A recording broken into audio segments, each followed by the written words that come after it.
The biggest complaint about my generation is millennials know all the answers, but they can't do it. That the school system was hijacked by the ultra-rich years and years ago to never teach people what I know. So they'll never teach you this in school, and there's a reason for it, to keep you working harder and harder and harder.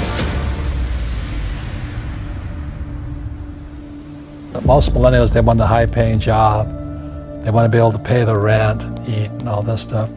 And then you dream of the big house, a nice car, and all that. But that's why 99% of Americans are broke, because their heads are on the wrong spot. And so when Kim and I met, we had nothing. It took us 10 years to go from nothing to financially free. Wow. But that's the power of focusing on assets versus liability. Most people are so busy working for money, so busy trying to pay their bills, and so busy buying liabilities they think are assets. So my first gift to Kim was the counting game to get her head in here, and today we're financially free. And it's the whole thing. So everybody can do it.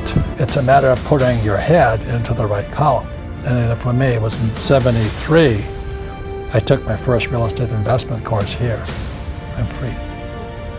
And then there's government money, which is fiat currency, which is the dollar, the yen, the peso, the euro, the yuan. Yeah.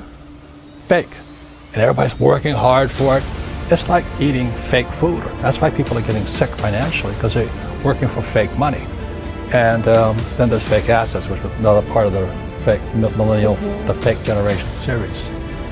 If you look at what happened with the fake central bank, see, the purpose of the central bank or the Fed, or all, the Japanese bank, the Bank of Japan, the European Central Bank, they pump out fake money. The purpose of central banks like the Fed is to protect the banks, not you. They're a criminal operation as far as I'm concerned. In school, they compensate for risk by telling you to memorize the right answer.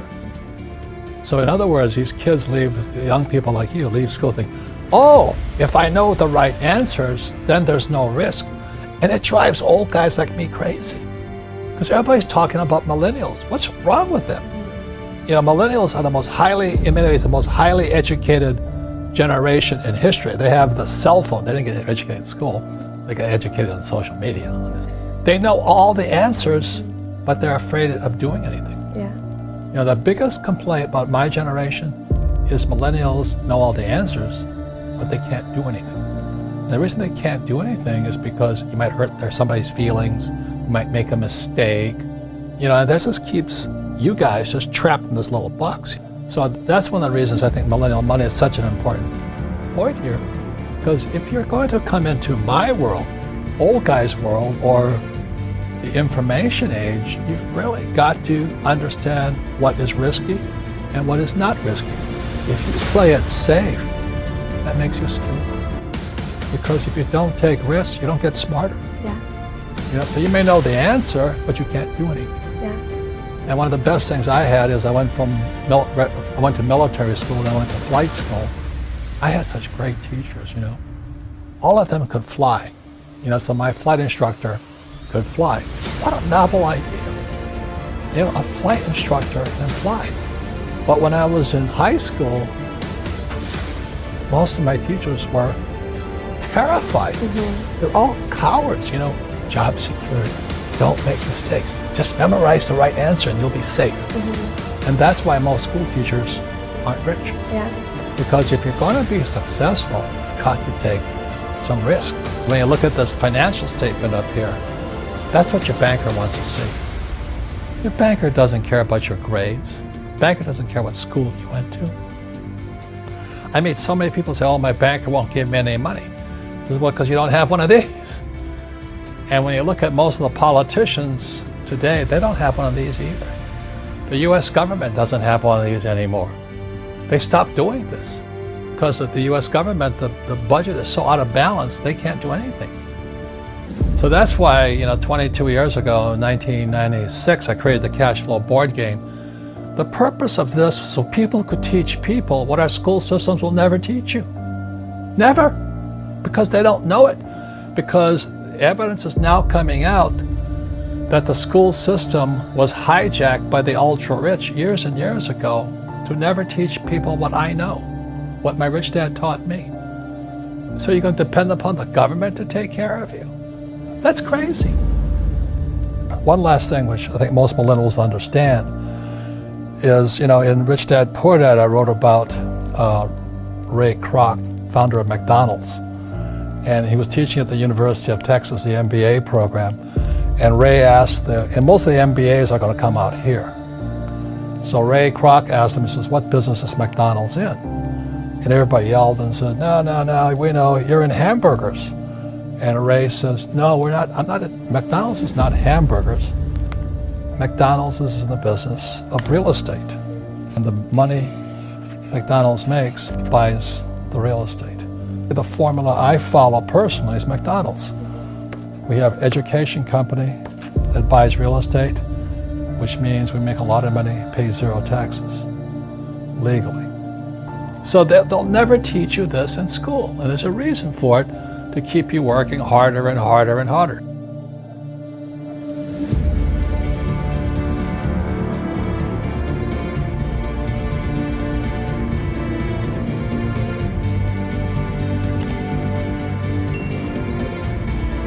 The most obsolete idea is go to school, get a job, work hard, save money, get out of debt, and invest for the long term in the stock market. See, why would you save money when they're printing trillions of dollars?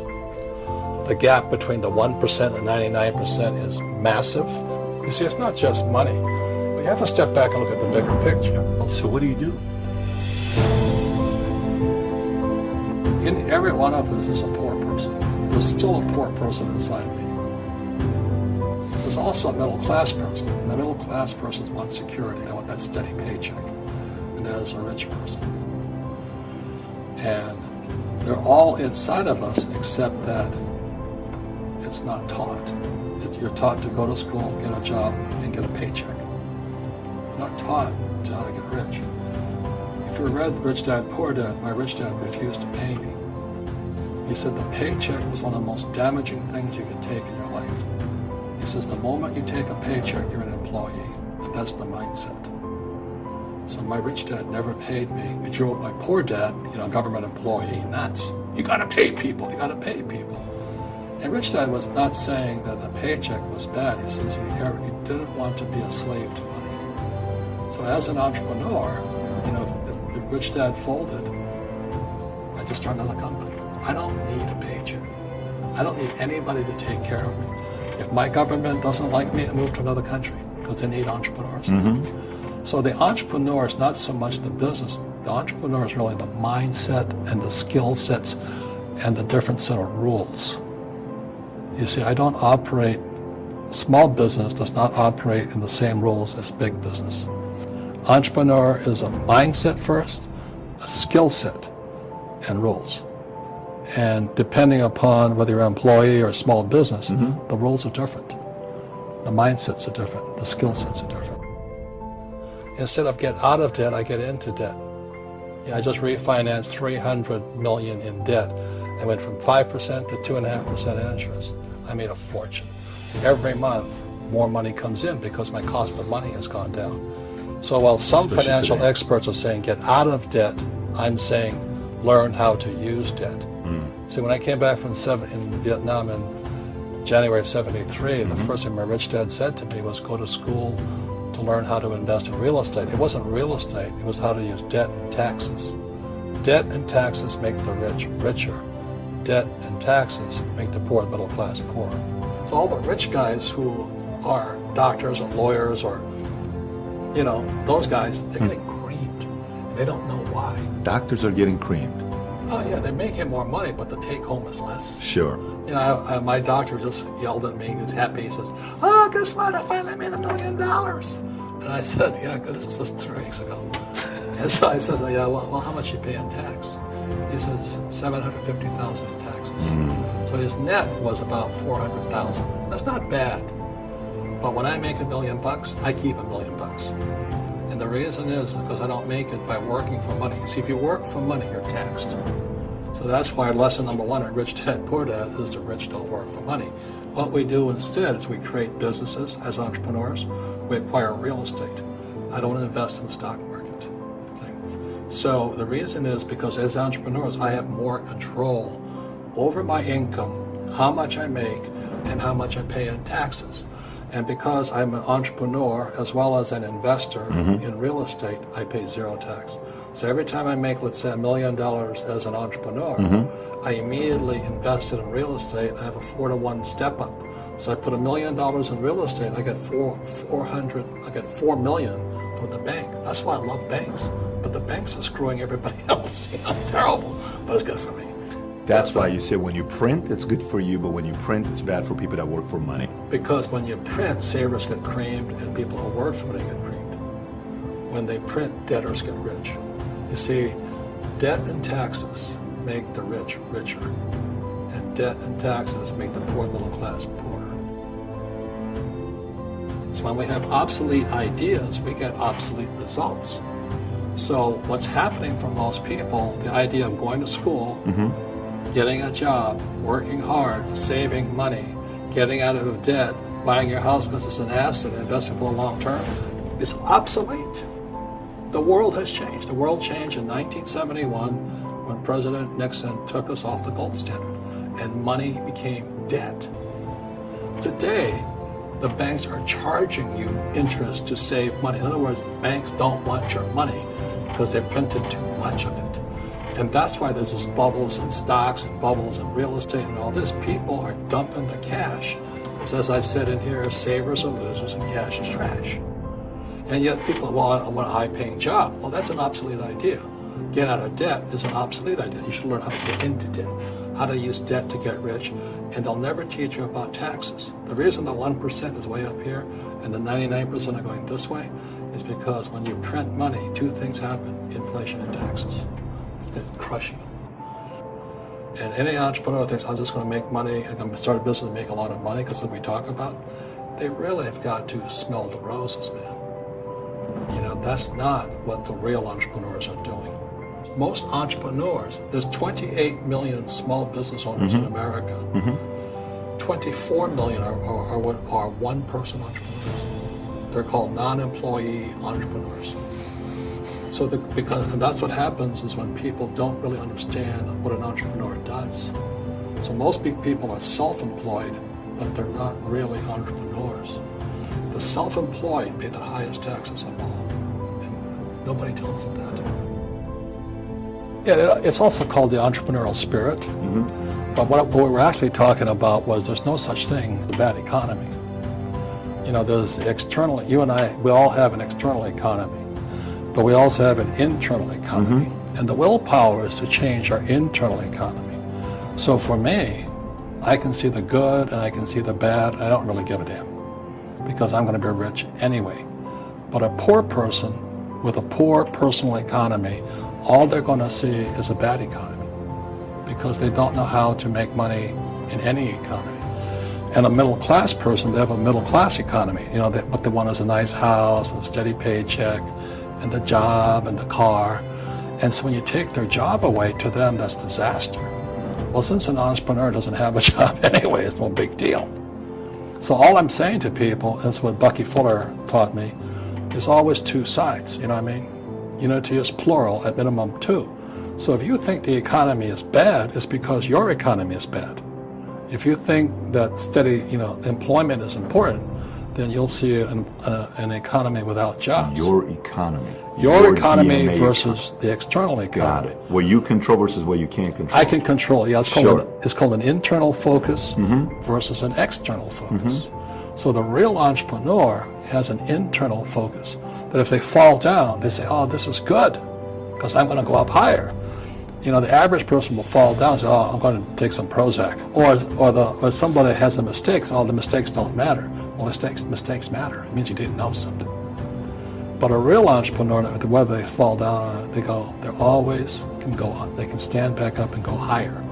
That no matter what happens to them, they get stronger and better and smarter and happier. But a person with a weak internal mindset is that they're so afraid of what happens, it generally happens. Like, people are afraid of losing their jobs. The generally lose their jobs. You know what I mean? Yeah, no doubt. So everything comes through you. Yeah, so the entrepreneur first job is to control inside here, not outside there. And that's why my rich dad never gave me a paycheck. He says, the moment you take that paycheck, you're an employee. You've got to be stronger than that. It's about inside control.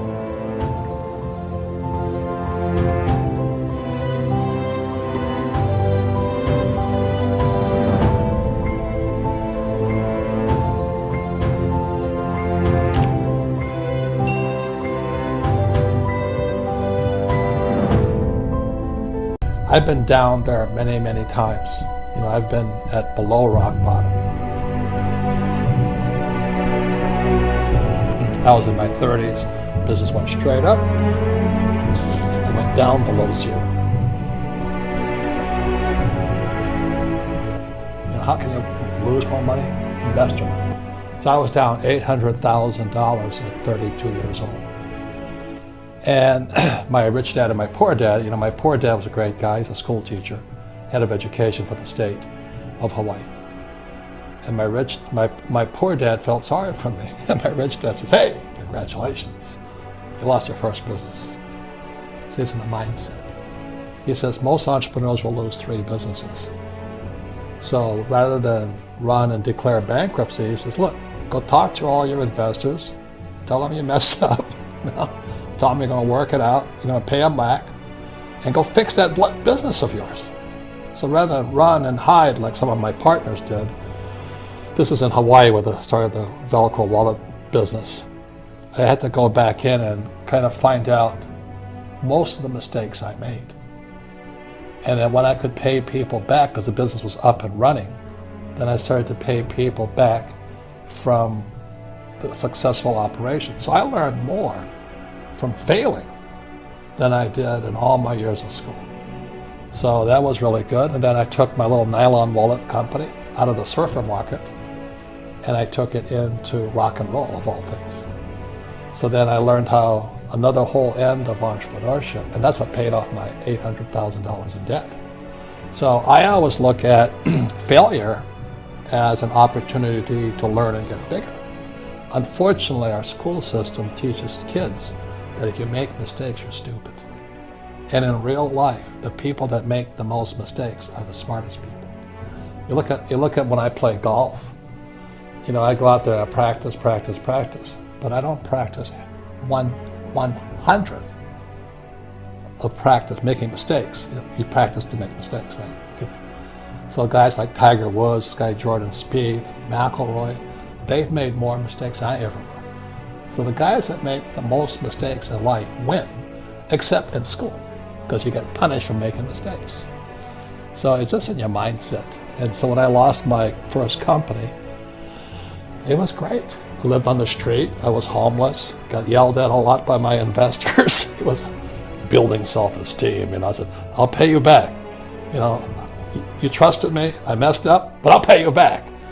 And it was that spirit, it's called the entrepreneur spirit. I rebuilt the company, and we pulled out of bankruptcy. I never declared bankruptcy, but I paid back my investors. I still had no money, but I paid back my investors. You wake up tomorrow morning, and you're on the street, and you have nothing. You don't have a single contact in your network. All you have is the knowledge and experience that you've had throughout your career. How do you build up from there? Well, I've been there many times, so it's no big deal. You just figure out what's needed and wanted, and you go do it. You know, people always kind of dump on fast food industry. If I had to do it again, I'd go work for McDonald's. And the reason I go work for McDonald's, you know, whether it's $7 an hour or 15, I don't really care. I don't really like McDonald's food, but they have the best business systems in the world. You know, how else can a company take virtually non-college educated people and build a fast food industry across the world? And they have the best system. So right inside little McDonald's, you can learn everything you need to learn about business except for the management side of it. So I just go work at McDonald's so I can learn even more. So I look at life as learning. I'm constantly learning. I'm reading constantly, studying constantly. I spend most of my time with entrepreneurs. I don't spend my time with people who complain about the economy. So nothing will really change. I just go back to being an entrepreneur. Take this true story and analyze that. What is characteristic of this experience, and what would you say are the key things to learn from it? Well, I use the word again, it's called spirit. It's called the entrepreneur spirit versus the employee spirit. They're very, very different. Because from the spirit goes to mindset. An employee will always use the same words. I want a safe, secure job with a paycheck and benefits. That's not a very strong spirit. Whereas an entrepreneur will say, hey, I fell down, stand up. That's all there is. And I've fallen down, it was $800,000. It's not a lot of money, but to pay it back from nothing, it required a lot of spirit. So a lot of people talk about trust in God and belief in God and all this stuff. If you're an entrepreneur, you better live it. You better have a spirit that's so strong, you cannot let other people's opinions and criticisms. At that point, he started to learn. He says, I learned a lot from my last business. Let me take what I learned from my last business and put it into this business. So today, I'm an entrepreneur in education. I teach entrepreneurship because I understand what entrepreneurship is. The other thing that qualifies me to be an entrepreneur, or a teacher, should I say, is I'm one of those kids who don't like school. School is good for people who like school, but here was my poor dad, head of education, PhD, on the governor's board of Hawaii and all this stuff, and his kid, me, and I'm flunking out of school because I can't read, I can't write. I said I couldn't read, I couldn't write. I was bored out of my mind. I was just, hey. So what I did instead was, that's when I met my rich dad, who was my best friend's father, and he used these things called a game. See, games are the best teaching tools. So when I'm playing this game, this is how the rich taught their kids battle strategies called chess. My rich dad taught me to be a rich man playing Monopoly. We played Monopoly hour after hour after hour. The formula for great wealth of Monopoly is 4 greenhouses, 1 red hotel. So today in Arizona, I own 8,000 greenhouses and several red hotels. I just play Monopoly for real.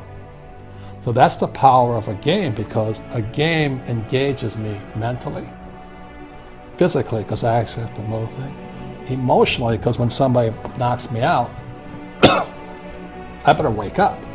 I made a mistake. And spiritually, because it's spirit that wins. If you just saw Golden State play the everybody's. I love LeBron James. I love Cleveland. But one guy cannot take on a team. And I think LeBron scored 60% of all the points in assists and all that, but a better team beat him. So when you look at business is the same thing. Business is a team sport. I have to have good accountants, good attorneys, good marketing guys, good tech guys, great staff. I have to have great leaders. The trouble with most entrepreneurs are self-employed. So they quit their job. And in America today, the SBA, the Small Business Administration, says there's 28 million small business owners. 28 million. 24 million are classified as non-employers. Remember, they're a one-man team. They'd be like this guy, say, okay, I'm going to take you on. Are you crazy? But that's what most entrepreneurs are trying to do. Because that's what they're taught to do in school, to be the rugged individual. In school, I was very successful as long as I could cooperate at test time. But in school, cooperation at test time is called cheating. In the real world, the guys have the biggest team.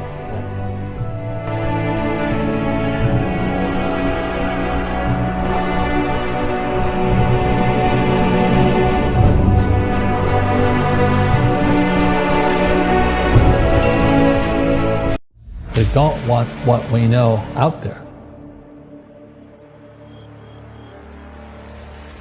You'll never get this on CNBC. But our school system will never tell us that, because they're part of the process. Fake money, fake teachers, fake assets. I know the game of the rich. My rich dad taught me. You know it because you're the banker. The bankers and the rich play is different than what they teach you in school. All over the world, what does school teach you about money? And the answer is nothing. And that's not a mistake. That's not an accident. I knew that. Most people know that. The way to keep the poor and middle class working hard is never teach them what the rich know. So if you read Rich Dad, Poor Dad, which came out in 1997, it's what the rich teach their kids about money, the poor and middle class do not. Poverty hurts. I mean, I don't like it. And I don't like that our academic system's so corrupt. You know, we know the banking system's corrupt. We know politics is corrupt. But academics is just as corrupt. I mean, one thing if it's the banking and the politics, but this is where we send our children and we trust them to do the right things for them, and yet they're being not taught something so fundamental. Like you asked your dad when you were a kid, Dad, you asked your teacher, when are you going to teach us about money? And it was just never. Well, never. And they'll never will. You know something. What do you know?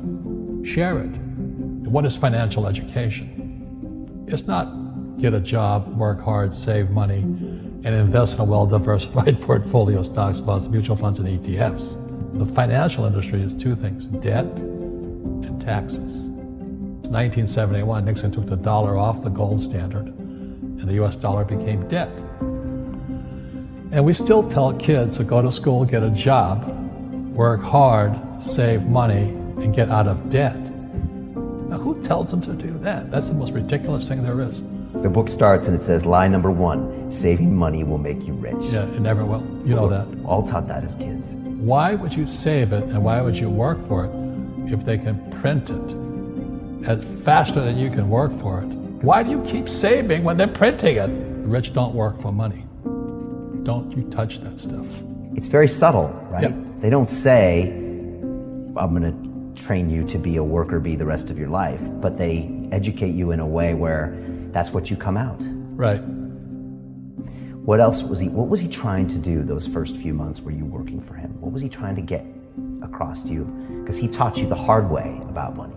And she says, if you're going to be successful in your life, you've got to find the best teachers. And a great teacher is somebody who comes from the inside, not the outside. But in school, you don't know if your instructor is for real or not. That's where the fake teacher comes from. I said, I want you to teach me about money. So why should I teach you? He said, but if I teach you, you work for me for free. And I said, why for free? And my poor dad went nuts. He says, because if I pay you, you think like an employee. Your brain will change. If you learn never to work for money, you'll be a rich man. And this is powerful. Once you give someone a paycheck, their brain turns off. Correct. Because it's... And then the promise of a pension. Right. And job security. Which is kind of a paycheck in disguise. Correct. After you stop working. Give the man a fish, eats for the day, teach him to fish, eats for a lifetime. And most poor people confuse assets for liabilities. They think their home is an asset, it's actually a liability. Right. An asset is a noun, like a house. Cash flow is a verb. So to understand if it's an asset or liability, it takes a noun plus verb. So if the cash is flowing out of your pocket, it's a liability. If the cash is flowing into your pocket, asset, verb, it's an asset. So I own 7,000 rental properties. Those are assets. Every month, the cash flows in. Whereas many people have the big house on the hill and the cash is flowing out. Right. And they're going broke. Right, it's like a frame of mind. The other thing the poor don't understand is the number one expense for most people is taxes. And yet we don't even see it. Isn't that weird? You walk around and you look at the paycheck and say, that doesn't seem right, and you don't realize that the government's got a huge hand in your pocket and you are doing nothing to minimize that. Again, this is what is very different about the rich and the poor. The rich don't work for money. His number one expense is tax. See, there's three kinds of income: earned, portfolio, passive. So earned income is if I get a job, that's earned income. If I'm a doctor or a programmer, that's earned income. because I'm working for it. If I buy, let's say, Apple for $10 and I sell it for 20, that's portfolio income, capital gains. Yeah. But passive income, which is cash flow, is never taxed. And so these guys are screaming right now in America, tax the rich. I said, good luck. Because most of the guys complaining, they don't know there's three kinds of income. And the rich don't have jobs anyway. They have assets. And so the average schmo out there, poor guy, sent the kid to school, they don't learn this. You see, very few people will buy what I do, make $1 million and pay zero tax. And my rich dad taught me that playing Monopoly. That's how it started. 4 greenhouses, 1 red hotel. Or the McDonald's formula. I write about it here. McDonald's, Ray Kroc. Yeah. McDonald's is in the real estate business. So they sell hamburgers, but they buy real estate, so they pay no taxes. This guy Bezos, he's $16 billion. How much tax did they pay on that $16 billion? Zero. And that's all legal. Anyone can do it. Everybody can do it. But most people lack the education. So once you learn how to use debt as money, you can never say, I can't afford it. You see, because the banks will give you, so the banks, after the crash of 2008, the banks gave me $300 million tax-free. When I asked the average guy, I said, why don't you use debt? They can't even get a loan. Because their scores, their FICO scores, I don't even have them here, are so bad. The school teachers will never tell you that because they don't know it. My poor dad never knew that. You don't know if something is an asset or a liability until you can say which way the cash flows. So a house, is it an asset or liability? Well, if it's taking money from your pocket, it's liability. If it's putting money in your pocket, it's an asset. The U.S. government wants me to provide housing, wants me to provide jobs, wants me to borrow money, because that's how money is created, through debt. I get huge tax breaks. Everybody can do the same thing if they had the financial education to do it. If people understood the tax code, we'd be more prosperous. But can poverty be passed through genetically? Yes. Because it's some type of way of thinking. It's an attitude. An attitude.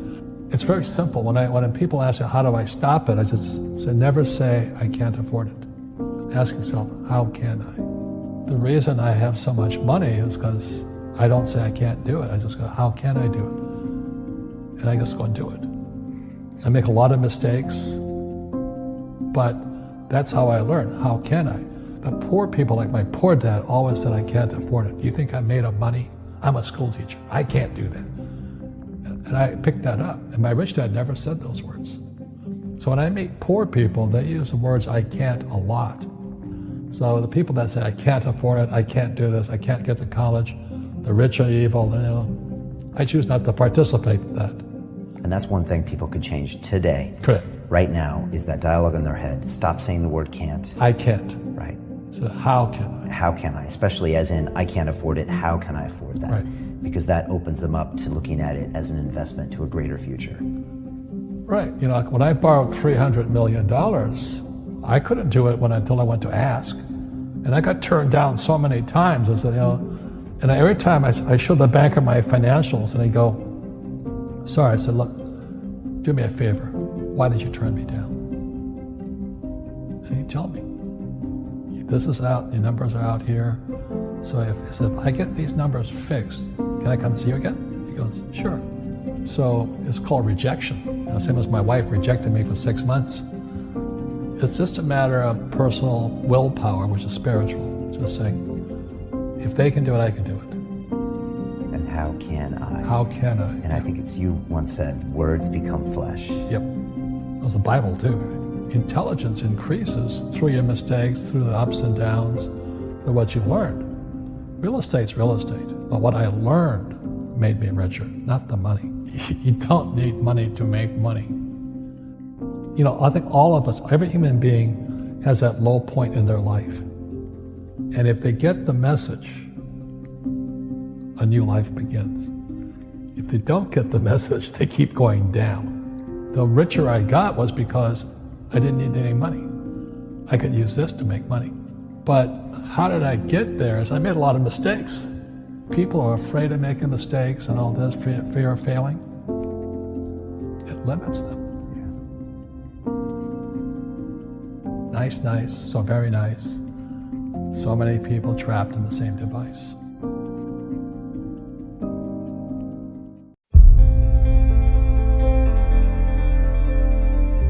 The question I wanted to know is, how do I beat the A students? Because in school, no matter what class I was in, I was always a C student, no matter what happened. I was, how come I'm always a C student? And I never really understood why. So that's why after I was about 27 years old, I started researching education, the system, and all this. Then I realized the whole system was set up for people like me to be in the middle, because what they found out in '83 was that there were 7 different intelligences, Guy Gardner. And I'm not strong in the top 2 intelligence, which is reading and math. I'm a horrible reader, I'm a horrible writer, I'm very slow at math. But I'm very good with my hands, and I'm also pretty good with what they call intrapersonal communication. There's interpersonal, which is communicating with another person. But intrapersonal is that communication with yourself. And if a person's very good at communication with self, you have a better chance of success. So the way I chunked it down, this has been 30 years, and again, I'm not a rocket scientist or a brain surgeon, is that the way you beat an A student was, I finally figured it out, was that we had 3 parts to a brain. We had the left brain, the right brain, and what I call the subconscious brain. Generally, when we say somebody's good at reading and writing and math, they're generally left brains. So these are the guys that do well in school. That is not me. I can read and I can write, but I read very slowly, and I can count as fast as my fingers can cheat. I'm not saying I'm doing. And the right brain is the creative side. So this is analytical, and this is creative. So people who are artists and musicians and things like this, they're more right brain. They get hammered in school. You know what I'm saying? And then the subconscious mind, this is what they call the reactive mind. Also, there's a thing called reptilian brain in here. This is primal. This is fight or flight. It doesn't think, it reacts. So when I say to most people, quit your job, and they go, logically the left brain goes, oh yeah, I could make a lot of money as an entrepreneur. And the right brain goes, yeah, then I could have my new cookies go out in the market and I could get rich. And then the subconscious mind kicks in and goes, not you. The fear kicks in and all this. Now, the moment that fear kicks in, or greed, it doesn't make any difference, the brain drops, the blood drops out, goes here. The moment the blood drains out of here from this 2 things called the carotid arteries, it pulls down, it goes reptilian. You turn it into a little reptile and cannot think anymore. So that's for the last 30 years I've been watching that. So when I talk to certain people, I'm not mentioning who, I talk to them, they go reptilian on me so fast, I can't believe it. But what if I fail? What if I make a mistake? It's too risky out there. Or that's fear, another one's greed. When the real estate market was climbing, all of these guys who had no business in real estate jumped in. Ah! And the market crashes, ah! They all jump out. So the discussion today is, can somebody be addicted to being poor? And I think it's possible. And I don't know what it is. And can somebody be addicted to being poverty? Absolutely. Can somebody be addicted to being an employee even though they hate their job? I think possible. Does that make sense, you guys? Here? This is a different kind of addiction. So it's really about the battle between all of us, and the way I decided I could win in the real world, since I couldn't win here. I would never win in the classroom here. Never. There is not a class I would win in, because I don't read and I don't write. Terrible. I read very slowly, but I'm very creative. I like to draw and paint. I do play the ukulele. But this is my strongest one. It is my intrapersonal skill. It is the handling of fear and the handling of greed. That is what makes me an entrepreneur. I can handle that. When things get frightening, I just turn it around, crank it up. Okay, when the economy's bad, I say, yes, baby, I'm going to kick butt now. The reason I'm going to kick butt is because these guys have lost their nerve. Does that make sense? So right now, as the economy starts to go into a recession, people are starting to panic. This is the time to get rich. But when I talk to most people about a declining economy, you know, and they can't think anymore. Do the rich people cringe and say, don't tell them that, Robert? Yes. Don't tell people what you know. Right. Keep them poor. So my father was the head of education, PhD, all that stuff. I go home and ask him, said, why don't we learn about money in school? And he looked at me and says, because the government doesn't let us teach that subject. The government tells us what we can teach and what we can't teach. And I thought that was strange. And I said, but aren't we going to school to learn about money? He says, no, your job is to get a job. I said, but you get a job to earn money. He goes, no, you're supposed to just get a job. And I went, no. Isn't the purpose of a job to earn money? He goes, you're correct. I said, so why don't I just learn about money? I can skip the job part, you know? And he got flustered and he said, if you want to learn about money, why don't you ask your best friend's father about money? And I said, why? That's Mike. So I asked him. He says, because Mike's father is an entrepreneur. And I said, what are you? He says, I'm an employee. I'm a government employee. And I went, oh, what's the difference? He says, the difference is an entrepreneur must know about money, or they're no longer entrepreneurs. And he says an employee doesn't have to know anything about money because the government will take care of them, the company will take care of them. So I'm all confused. But I took my dad's advice and I trundled over to Mike's father's office and knocked on his door and I said, hey, I'm here, 9 years old. Teach me about money. He says, beat it, kid, you know. But that's where the story of Rich Dad, Poor Dad started. And finally, through persistence, my rich dad started teaching me about money on one condition. And that condition was he would never pay me. He says, the moment I pay you, you think like an employee. He says, that's the trap. Entrepreneurs work for free. And now I'm 9 years old, my head's going cracking in half. He says, you never want a paycheck. You understand that, kid? I said, okay, I got it. And he says, well, how do I make money? He says, that's what entrepreneurs figure out. It's like, so how do I learn about money? So he would just break out a Monopoly game board. So I would work for free. I'd pick up cigarette butts, and he had hotels and restaurants, and I would clean and do menial tasks.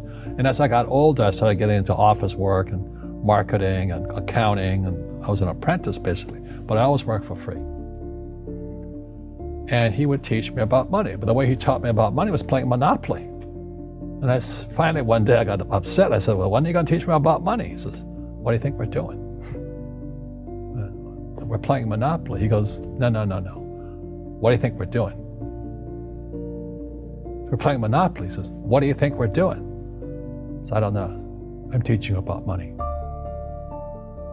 And then that's when, you have one greenhouse. He says, there's many formulas for great success in money. There's thousands of them, but one of the best ones is found on the game of Monopoly. It still is today. 4 greenhouses, 1 red hotel. I said, what? He says, one of the greatest ways to acquire great wealth is playing Monopoly in real life. 4 greenhouses, 1 red hotel. Well, is that all there is? He goes, that's it. And he says, what do you think I'm doing? And I went, I don't know. So then he took me out and he showed me his greenhouses. And 10 years later, when I was 19, I was now in school in New York, and I come back to Hawaii, and Rich Dad had bought the biggest piece of land smack dab in the middle of Waikiki Beach. And when you go to Waikiki Beach today, you'll see the Hyatt Regency Hotel. That was his hotel. Just like the game of Monopoly. Just like the game of Monopoly. Acquired assets and they became bigger assets. He just kept what's called an assemblage, because that property wasn't that big at that time. So he had to buy out all the small guys. Because Waikiki was a little dirt water little town. So he'd buy out this shop owner and buy that shop owner. And it took him a while, but he finally assembled this large piece of property. And then he and Hyatt put up this giant hotel. It just sold for $800 million. So that's how I learned about money.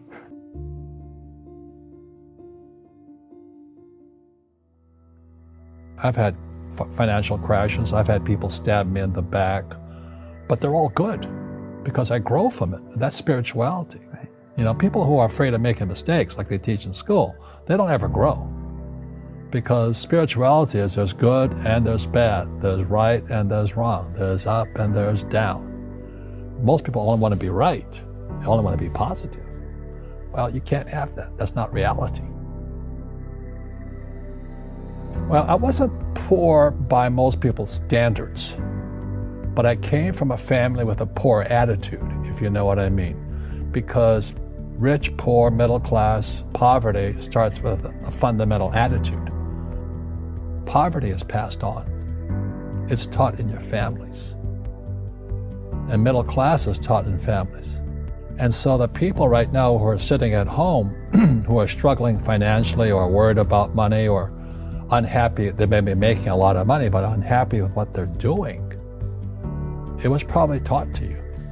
You know, your super ego was taught, get a job, work hard, or you'll never be rich, or the rich are evil, or whatever. The school system will never teach you about money. The school system was designed to teach you to be an employee, which is important, or a doctor or a lawyer, a specialist, but never about money. And what most people lack is real business knowledge, like accounting, you know, like debt, like taxes. You gotta know that stuff, but they don't teach it in school to anybody. So, and then when people ask me, how did your rich dad learn this when your poor dad, a PhD, didn't? And the answer is very simply, my rich dad, who's my best friend's father, his father died when he was 13. So his rich dad had this family business at 13 to run. So he had to drop out of school, which was his blessing. You know, there's blessings, and you know, sometimes a blessing doesn't look like a blessing, but it turned out to be a blessing. And then his teachers became his bookkeeper, his accountant, his attorney, his banker, his real estate agents. So he has what I call real teachers, not these fake teachers in school. You see, most teachers in school, they're out of ethics. They teach subjects they themselves don't practice. I asked the teacher, I said, you know, I'm in my third year of calculus now. It was called strength of materials. I said, am I ever going to use this stuff? He goes, no. You know, I said, why do you teach it? He says, because I get paid. I said, do you ever use it? He goes, no.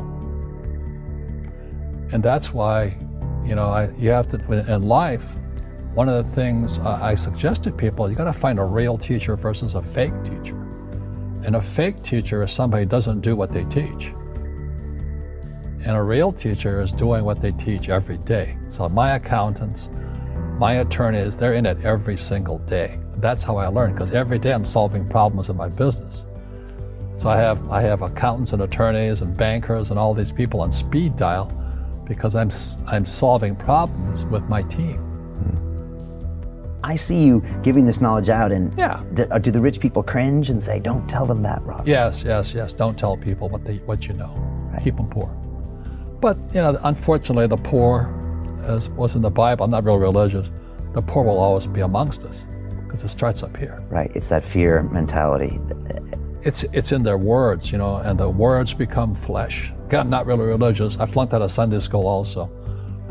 But when they say I can't afford it or I can't do that, they go down. They become what they say.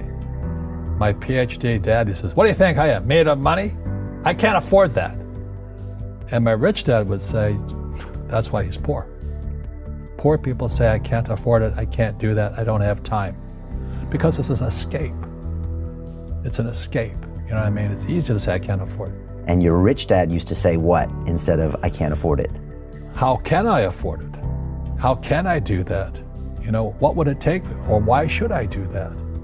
He says that a question opens the mind, a statement closes the mind. So when you say, I can't afford it, your mind shuts down, and you become what you say. Rugby is a team sport, but so is soccer. The rules are different. And other people are golfers. They play by themselves. And so everybody's different. So my game financially is business, number one. Second is real estate. So what I say to young people is, you find your game.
Sukses adalah guru yang buruk.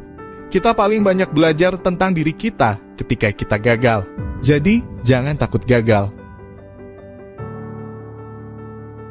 Kegagalan adalah bagian dari proses kesuksesan. Anda tidak bisa sukses tanpa kegagalan.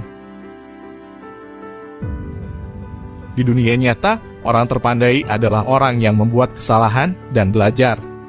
Di sekolah, orang terpandai tidak membuat kesalahan. Pemenang tidak takut kalah, tapi pecundang takut kalah. Kegagalan adalah bagian dari proses kesuksesan. Orang yang menghindari kegagalan juga menghindari kesuksesan. Pecundang berhenti ketika mereka gagal. Pemenang gagal sampai mereka berhasil. Kegagalan menginspirasi pemenang, dan kegagalan mengalahkan pecundang. Rahasia terbesar para pemenang adalah bahwa kegagalan menginspirasi kemenangan, jadi mereka tidak takut kalah. Jangan biarkan rasa takut kalah lebih besar daripada kegembiraan untuk menang. Ukuran kesuksesan Anda diukur dengan kekuatan keinginan Anda, ukuran impian Anda, dan bagaimana Anda menangani kekecewaan di sepanjang jalan. Orang sukses selalu bertanya banyak hal. Mereka mencari pelajaran-pelajaran baru. Mereka selalu belajar. Hal yang paling menarik dari keinginan untuk mencoba hal baru dan membuat kesalahan adalah dapat membuat menjadi rendah hati. Orang yang rendah hati akan dapat belajar lebih banyak daripada orang yang arogan. Terkadang Anda menang dan terkadang Anda belajar. Tapi bersenang-senanglah. Kebanyakan orang tidak pernah menang karena mereka lebih takut kalah. Kesalahan adalah sinyal bahwa sudah waktunya untuk mempelajari sesuatu yang baru, sesuatu yang tidak Anda ketahui sebelumnya. Di dunia yang berubah dengan cepat saat ini, bukan lagi apa yang Anda ketahui yang penting. Karena seringkali apa yang Anda ketahui sudah tua. Ini adalah seberapa cepat Anda belajar. Keterampilan itu tak ternilai harganya.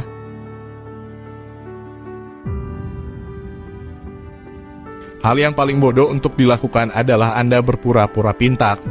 Ketika Anda berpura-pura pintar, Anda berada di titik tertinggi dari kebodohan. Bukan apa yang Anda katakan dari mulut Anda yang menentukan hidup Anda, tetapi apa yang Anda bisikan kepada diri sendiri yang memiliki kekuatan paling besar. Jika Anda menyadari bahwa diri Anda adalah masalah, maka Anda bisa merubahnya. Pelajari sesuatu dan bertambah bijaklah. Jangan salahkan orang lain dari masalah yang ada pada diri Anda.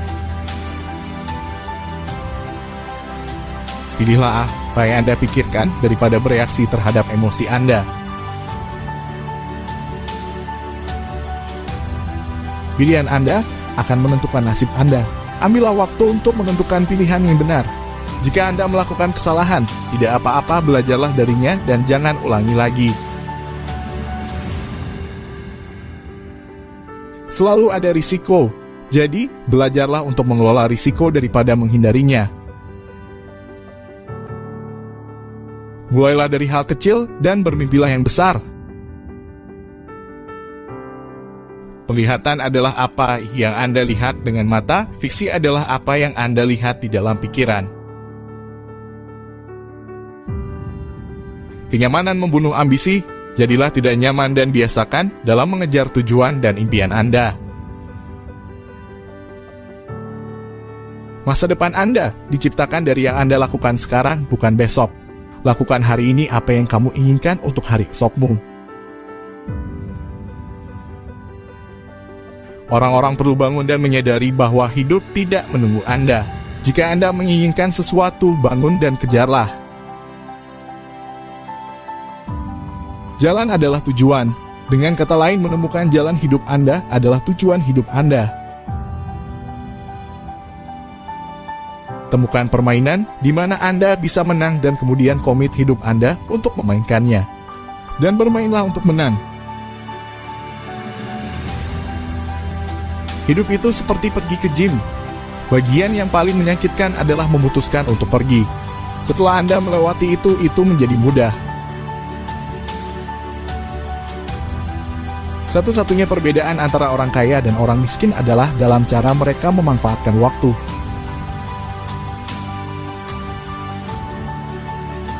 Jika Anda ingin mengubah hidup Anda, mulailah dengan mengubah kata-kata Anda.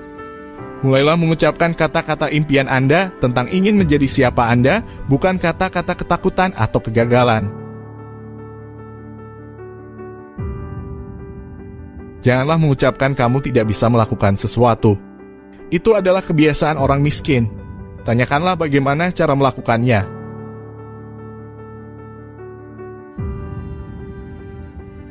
Kata aku tidak mampu membelinya menutup otakmu. Itu tidak perlu dipikirkan lagi. Selain itu juga memunculkan kesedihan, ketidakberdayaan yang mengarah pada keputusasaan dan seringkali depresi. Bagaimana saya bisa membelinya? Membuka otak, memaksanya untuk berpikir dan mencari jawaban. Itu juga membuka kemungkinan kegembiraan dan mimpi dan menciptakan pikiran yang lebih kuat dan semangat dinamis.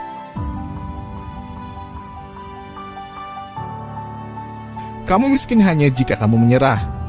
Yang paling penting adalah Anda melakukan sesuatu. Kebanyakan orang hanya berbicara dan bermimpi menjadi kaya. Anda telah melakukan sesuatu. Ada perbedaan antara menjadi miskin dan bangkrut. Bangkrut itu sementara, miskin itu abadi. Aset yang paling hebat adalah pikiran kita. Jika pikiran Anda dilatih dengan baik, maka dapat menciptakan kesejahteraan yang besar dan instan. Prioritaskan untuk meningkatkan pendapatanmu daripada harus mengurangi pengeluaran. Lebih penting untuk menumbuhkan semangatmu daripada menghapus impianmu. Salah satu alasan yang kaya semakin kaya, yang miskin semakin miskin, dan kelas menengah berjuang dalam hutang adalah bahwa mata pelajaran tentang uang diajarkan di rumah, bukan di sekolah. Orang miskin dan kelas menengah bekerja untuk uang. Orang kaya punya uang yang bekerja untuk mereka. Jika Anda bekerja untuk uang, Anda memberikan kekuasaan kepada majikan Anda. Jika uang bekerja untuk Anda, Anda mempertahankan kekuasaan dan mengendalikannya. Jangan kecanduan uang. Bekerja untuk belajar, bukan bekerja untuk uang. Bekerja untuk ilmu. Kebanyakan orang gagal menyadari bahwa dalam hidup bukan berapa banyak uang yang Anda hasilkan, tetapi berapa banyak uang yang Anda simpan. Anda tidak akan pernah tahu kebebasan sejati sampai Anda mencapai kebebasan finansial. Kecerdasan memecahkan masalah dan menghasilkan uang. Uang tanpa kecerdasan finansial adalah uang yang akan segera habis. Peluang besar tidak terlihat dengan mata Anda. Mereka terlihat dengan pikiran Anda. Kebanyakan orang tidak pernah menjadi kaya hanya karena mereka tidak terlatih secara finansial untuk mengenali peluang tepat di depan mereka. Jadi jika Anda ingin kaya dan menjaga kekayaan Anda, penting untuk melek finansial baik dalam kata maupun angka.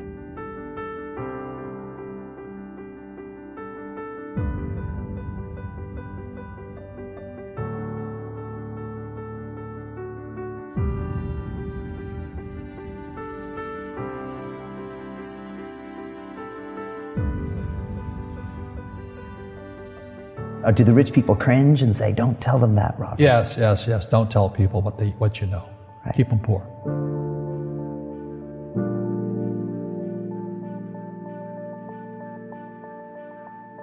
The moment I pay you, you think like an employee. The moment you accept the paycheck, your brain goes dead. That's the trap. Entrepreneurs work for free. As long as you're hungry, you'll think. The school system was designed to teach you to be an employee or a doctor or a lawyer, a specialist, but never about money. The poor will always be amongst us because it starts up here. It's in their words, and the words become flesh. But when they say, I can't afford it or I can't do that, they go down. They become what they say. And I meet so many people, I can't afford it. You think I'm made of money? My PhD dad, he says, what do you think I am, made of money? I can't afford that. And my rich dad would say, that's why he's poor. Poor people say, I can't afford it, I can't do that, I don't have time. Because it's an escape. It's an escape, you know what I mean? It's easy to say, I can't afford it. Oh, I'm too tired. Oh, I can't go to the gym. When you could go to the gym, no, I can't. Truth is, I'm just too lazy to go to the gym. And your rich dad used to say what instead of, I can't afford it? How can I afford it? How can I do that? A question opens the mind, a statement closes the mind. See, when you say, I can't afford it, your mind shuts down, and you become what you say. People right now who are sitting at home, who are struggling financially or worried about money or unhappy, they may be making a lot of money, but unhappy with what they're doing. It was probably taught to you. Your superego was taught, get a job, work hard, or you'll never be rich, or the rich are evil, or whatever. Poverty is passed on. It's taught in your families. And middle class is taught in families.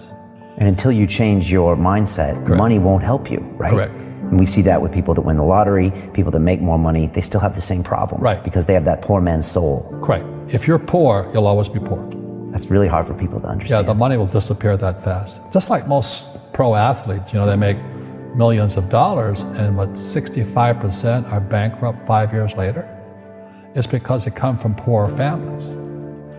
But unfortunately, what Mr. Lipton was saying, it's passed down genetically.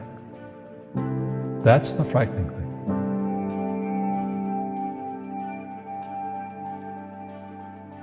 If you don't want to learn it, I can't help you. I have bad luck too. I've had financial crashes. I've had people stab me in the back, but they're all good because I grow from it. And that's spirituality. People who are afraid of making mistakes, like they teach in school, they don't ever grow. Because spirituality is there's good and there's bad, there's right and there's wrong, there's up and there's down. Most people only want to be right, they only want to be positive. Well, you can't have that, that's not reality. And the average person, the reason they're poor is they haven't failed. They play it so safe, they haven't made any mistakes like they taught in school. That means they don't learn anything. That's why the school system's actually fundamentally corrupt. It's anti-education. But the average guy is standing there, oh, I'm an A student, I'm going to do this all on myself. And a bunch of rugby players run you over, and you go, well, they're not playing fair. You're playing stupid. You should have a team. You should have accountants, attorneys, and bankers, and all that stuff. But that's not the game I want to play. I said, then don't play the game. The game of business is played with accountants, attorneys, bankers, hate to say it, politicians. You got to know the game. People say, well, money is not that important to me. Then if money is not that important to you, money is not important to you. You know what I mean? I don't care about money. The money doesn't care about you. The word does become flesh. Or I'll never be rich. Or the favorite one is the rich are greedy. It's the poor that are greedy. If you think about it, because to be rich, you have to give something.